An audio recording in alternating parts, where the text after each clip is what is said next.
Well, we need to welcome you back, and we're still with the big story for today. We're talking about the issue of the creating state police, especially after that very meeting on Thursday between President Bola Ahmed Tinubu and the 36 state governors mulling the idea of the creation of state police. Well, that idea has been on for more than a decade now, but it looks as if it has become so loud towards the twilight of former President Muhammadu Buhari's administration and into the early life of this administration, and finally resulting in that very meeting that was held on Thursday with the federal government and the 36 state governors finally agreeing with the creation of state police. Whether you are for or against it, or you feel it would work or would not, but the issue seems to be facing us as a people, and one we need to discuss. Hence, we're looking at it today on the show. But I'll still remind you, we still have no other person but a security expert, and we're talking of Mr. Mojefe Idafi, who has BSc in criminology and security studies, and also an MSc in intelligence gathering and security studies. Creation of state police, and we're looking at what the gains will be in creating it, and what are the likely problems that Nigerians will be confronted with if it could go ahead and be created. As much as we're looking at, okay, if the idea has already been there, and some of the gray areas, what structure should it naturally take? Should it be just like we have in the United States of America, where we have county police force, having sheriffs, and having the federal police in itself? Or should it take a totally different dimension, like is in Australia, and have a different approach to it, with both of them running not side by side, but having parallel push? All of that is what we are asking today on the big story. But let's quickly return back to it. It was a sad one on Sunday, and when divisional crime officer in handling Zumi local government area in Zamfara state was killed. The report reaching us, he was killed around 5 p.m. That's when the bandits stormed the police station. And that was not the only report we had on Sunday. We also learned that about 21 persons were killed in Kaduna, and about 12 houses were burnt. Now, this will still remind us of that very sad event that took place on the 24th day of December last year in Bokos local government area, when about 160 persons were killed and many houses were razed to the ground, prompting the chief of armed staff himself, and we're talking about Christopher Musa, pushing for the creation of a military base in Bokos. But why I'm asking this question now is many proponents of the idea of creating state police feel state police will bring security closer to the people. Now, this idea, all these cases I spoke about are not having that strong security force around the people. And that's why the bandits have always had a free day. The reason Omoteku was created was to also deal with bringing security closer to the people. So let's look at that as one of the beautiful advantages of having state police, bringing security closer to the doorstep of the people that truly matters. So would that not be a beautiful idea if it goes ahead and is totally given the nod and all the gray areas being looked into? Okay, please don't get me wrong. It's not as if I am against the proponents of state police. But I'm just wondering if we're ripe for it. That's just otherwise. But let's look at the advantage that is being said, that it will bring security closer to the people. Definitely, when we talk about state police, we're talking about a policing system that is hinged on the locals. In other words, what it means is that you are from Delta State. You know Delta State. Yeah. You know the geographical spread of Delta State. You know those who live around here. And you have the responsibility of being the police chief in Delta State. You will know where there is crime and where there are dark spots and all that. So I think is a win-win situation for us. Then most importantly is a proactive-oriented force. Proactive-oriented. Now, as it were, the Nigeria Police Force is modeled in such a way that it's a reactionary force. And we don't have what it takes to meet criminal violence, violent crimes. So it's always after it happens. After it happens. And we don't, unfortunately, we don't have what it takes to curb that menace. So we should, there are a lot of things to learn from this police structure as it were now, then whatever is going to be built at the state level, we copy from it. But my problem I have with it is there are factors that need to be looked into to ensure that it comes out. We'll look at those factors. That's when we look at the structure of its creation and what you feel it should be, or what look that structure should be like in its creation. But let's come to it now. I don't know why I'm always easily going there, and I'm talking about the issue that happened in Plateau State. Now, the governor came out to say most of the blame should not come to him. Undermining is the chief security officer, but we do know he's not in total command of the security structure in the state.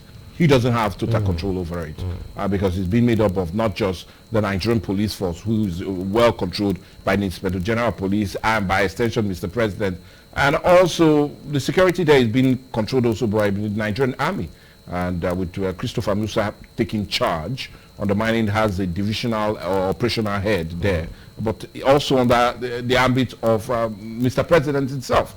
Now, we've had series of governors where we have major security issues happening in their state, saying, well, sorry, you won't blame me for all of it. I'm not in total control of the security architecture of my state.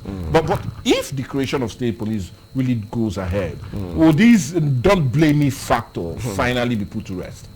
Now, as much as we're saying state governors are owing workers' salary, we'll now be calling on the state governors to say, well, better protect the lives of your citizens. Now, you see, governors, by the constitutional provision, 176 subsection 2 gives the power of the governor, they saddle the governor as the chief security officer of the state. Now, if you go further, to section 215, subsection 4, it gives the power, it takes away the power, this same power that they gave to the governor in section 175. It gives the security power to the IG of police, the commissioner of police, and that they can take, the municipal instructions that was given to by the governor can be overridden by the General Police. So, in other words, who is the chief security officer of the state? So that is now the Inspector General of Police. Of a truth, you now see that it is necessary that we should have a state police. But what I'm concerned with is that let's have what it takes on ground. Otherwise, it is strictly very, very important that we come out with the state police structure. What about the areas we're talking about? That's why I keep on saying it. We'll come to the areas, because I know you are eager with that. And you feel if those gray areas are really looked into, we might really be having a seamless formation or creation of state police. But I still want us to still remain with the gains that would definitely come. Now, over the years, with my research, we still have about 371,000 Nigerian police force. Yes. Just manning over 200 and something million persons. And if you look at it, it's not even 1-2. It's now going down to the ratio of 0 point something to maybe 10 Nigerians or 100 Nigerians, which is quite inadequate. And they feel getting more state police. And over the years, with my research, we've never had more than 10,000 police persons being recruited into the Nigerian Army. There was a particular year we had no recruitment into the Nigerian police, police force. And many would say the creation of state police would definitely reduce that inadequate number of security agencies and improve the ratio of one police to a certain number of Nigerians. So let's look at that. Is that going to be a plus in this creation? And would it, because let's look at all the issues that are happening. Most communities that bandits are ravaging at the moment, you rarely see any structure of government presence there. And by extension, security also being extended to these communities. But with the creation of state police, many feel will increase the number of persons securing the lives and properties of Nigerians, and will also drag them to get more localized information, which is central. I do know that when it comes to information, you feel, when it comes to security, you feel information is the number one key. Is the key. So will this not also help bring about closer information to dealing with this insecurity and bringing the ratio of police to Nigeria? Now, the number one thing we will do, what the number one gain that accrues to the state when it comes to state police, number one, the issue of trust. Okay.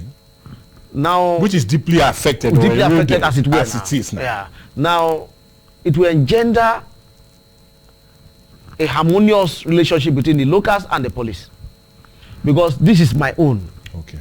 Okay. And I see some things I will need to relate with them. Yeah. So, number one will give birth to number two. Actionable information will be readily available by the locals. There will be no fear of providing actionable information, which we call intelligence, otherwise known as intelligence. Yeah. So it will not only be reactionary, it will be highly proactive. Proactive, you say? So it's a win-win situation, like I said. If, for instance, it will not be difficult for me to relate with my crane. Yeah. If it's the police chief, because I think I know you. I think I know you, where you're from. We are together. We will have peculiar problems. So if we need to stem them, to curb them, we need to work together.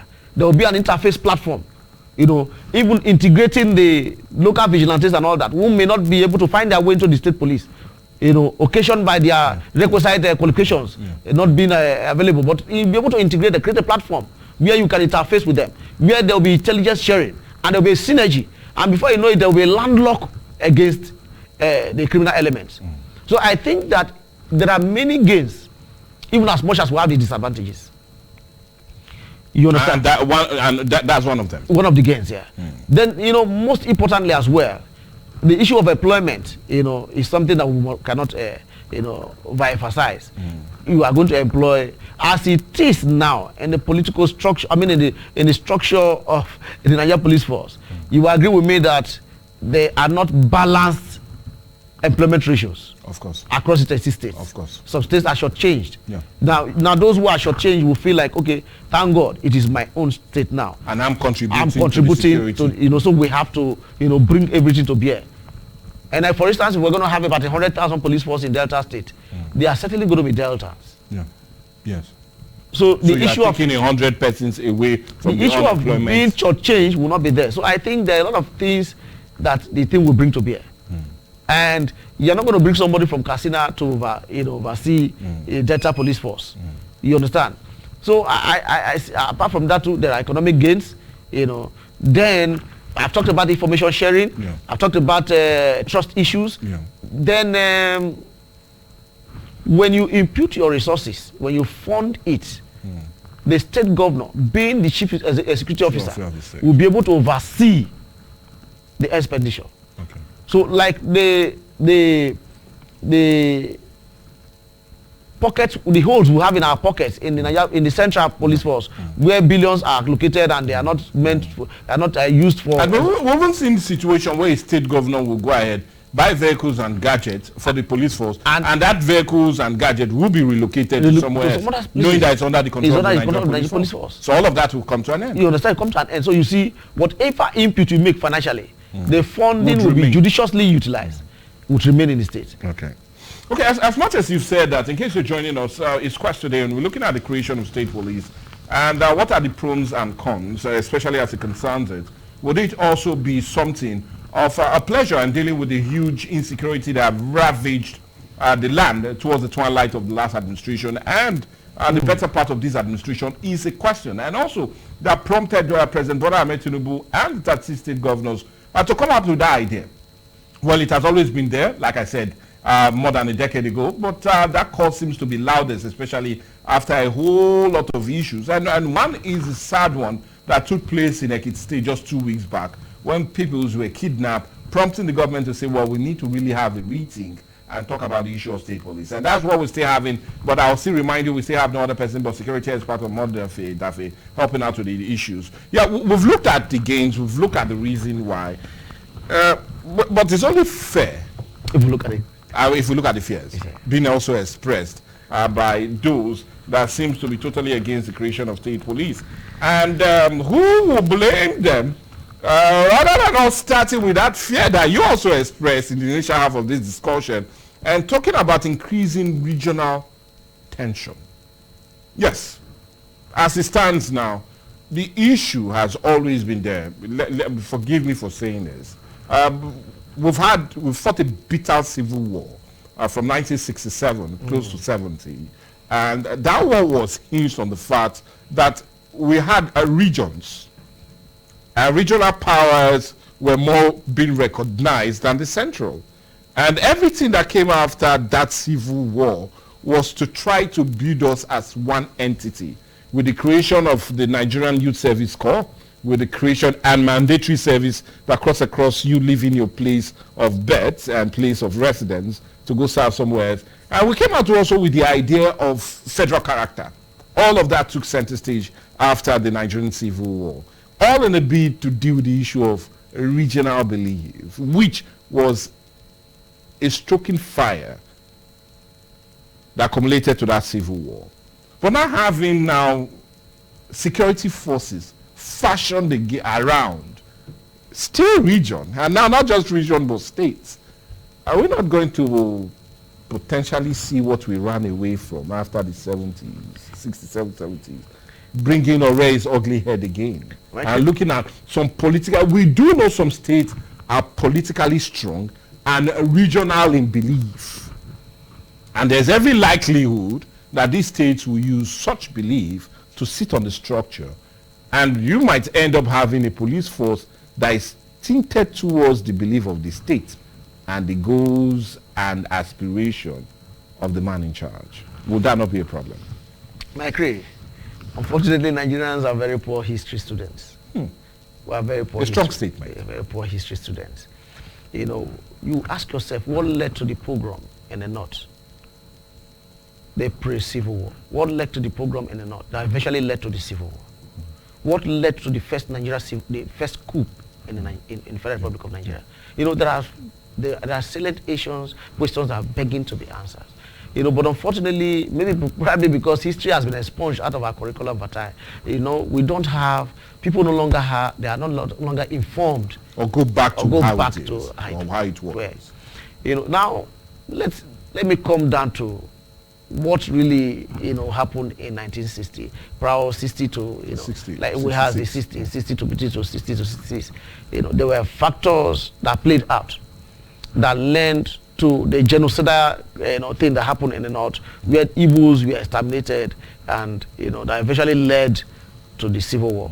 Secession of the East. You know, so you see that it was hinged around the regional, where, for instance, you see an Igbo man being, you know, being messed up, and as a security operative, because you feel like, okay, this one is not my own, you will stand aloof and watch. These are the red flags we're talking about. Are we even as united as we were in 1960? We are more divided as it is now. These are the red flags I'm talking about. Now, you will give the man who is in charge of the state will become the chief executive officer, because security will be taken out of the exclusive list and brought into which limits their power, and some will argue that limits them misbehaving. As a matter when you don't have the security structure in their state. Many feel that even help to checkmate their excesses. But now it will be no more. It will be no more. Now, when it's on the concurrent list, the state governor will become the man in charge. IPT will be opponents. First of all, if you are on the surface of the earth, you will need to relocate from the state. Then, most importantly, they have access to serious arms and ammunition. And now those who have secessionist ideas, they now have a platform to drive it. Then what about the ethnic profiling? This man is not from my area. This man is not from my area. When they see you doing very well, just like what we have. So will justice be fair? Justice will become very, very on your belief, on your region, or your tribe. Become very, very sectional. We're experiencing a little of it in the xenophobic crisis in South Africa. When you see you see an Igbo man probably doing very well in Lagos State, you will say, you imagine what is happening in Lagos State, the laws we are trying to bring up recently. that there will be, they sent a bill, if you are not the number of lands you can acquire, and all those kind of funny things. And now, if you, for instance, allow the state police to stay, and for instance, you see foreigners coming to seize the economy of the state, there will be bias and sentiments against them. And you will be thinking of how to take over their properties. And it's better imagine what the judiciary will do to it. On frivolous accounts, properties will be seized from people. Properties will be destroyed. These are things that we need to create the legal framework, the right legal framework. Bring every stakeholder on board before you now be able to. These are issues that should be addressed. There should be a police of the police, a police of the state police at the federal level, you know, to checkmate all these excesses. To overturn some of the decisions. To overturn some of the decisions. For instance, where there is a state police and you feel like the man, like what we have in the United States of America, for instance, you will see the matter that is happening. Before you know, the FBI will just come and say, your hands should be taken off this matter. Yeah, yeah. This matter is within the purview of the FBI now. Yeah. They come and take over. These are things we're talking about. So we can structure ours in that way. We'll come to the issue of structure. Let's still remain with the fears being expressed. And yeah, you just talked about two great fears, and the issue of regionalization, and also unruly governors taking excessive power on account of it and attacking the opposition with it. But number three, yes, the most critical aspect of it is even the funding. That's where I was going to. The most critical aspect of it, I'll tell you, my Gray, the man who finds it difficult to pay teacher salary, how are you going to run a police force? But are we not going to see to the issue of security vote with that? Now, the security vote was... Because it comes. That was meant for the... You've forgotten what happens to security votes in the States? Well, we don't even know what happened to them. It is a personal... okay, well, anyway, should that personal whatever not be used to deal with the structures, deal with the funding, and deal with the equipping of the state police? Would that be enough? I was just having a rundown on the funds in this present budget allocated to 11 security agencies and the Ministry of Defense and Homeland. 1.9 trillion. 1.9 trillion for 11 security agencies and the Ministry of Defense and the Ministry of Interior. How do you say that? It's a far cry from what is happening in developed climes. The state of Israel alone is helped with, I think, about $100 billion annually from the United States of America. That is what US annually gives to them on security votes. This is not what Israel generates. You can imagine what it is like. We are talking about, being able, saddled with the responsibility of being in charge, acquisition of firearms, logistics arrangements. We're talking about vehicular, and then most importantly now, sir, salaries will be paid. There will be salaries. That's aside. There is a digitalization of security network these days. What are we going to do about it? Are we still going to be relying on the 19th century police force? With a more centralized sound system. And I imagine even as it is in Nigeria police force, you don't profile criminals. We don't have a database for criminals. And would the problem of sharing information not also be a critical issue? Certainly will not. They will not. There will be no synergy. These are things that I think a legal framework can take care of. Make sure you call the civil society on board, bring the Nigeria Bar Association, bring all critical stakeholders, not necessarily those. I will bring you back on this, but I'll plead with you to hold on. We need to go on a break now. And when we come back, we'll continue our discussion looking at the creation of state police. And we might now look at the structure, which is also critical if, and I say if, it will fly.